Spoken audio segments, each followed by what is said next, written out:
हज़रत बायज़ीद बस्तामी रहमतुल्लाह अलैह एक अजीम सूफ़ी बुज़ुर्ग गुज़रे हैं।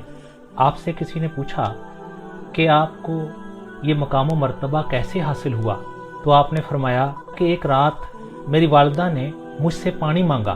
मैं उठा और जाकर मैंने देखा तो ना कूज़ा में पानी था और ना ही घड़े में पानी था। मैं फ़ौरन बाहर गया और नदी से पानी भर के लाया और आकर मैंने जब देखा तो मेरी वालिदा सो चुकी थी।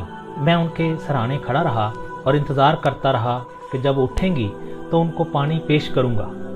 वो बड़ी ताख़ीर से बेदार हुई और उन्होंने मुझे अपने पास खड़े हुए देखा। मैंने उनको पानी पेश किया तो वो बहुत खुश हुई। पानी पीकर उन्होंने मुझे बड़ी दुआएं दी। बस उसी रोज़ मेरे दिल पर अल्लाह ताला के अनवारो इकराम की बारिश होना शुरू हो गई। यही मेरी ज़िंदगी का किस्सा है।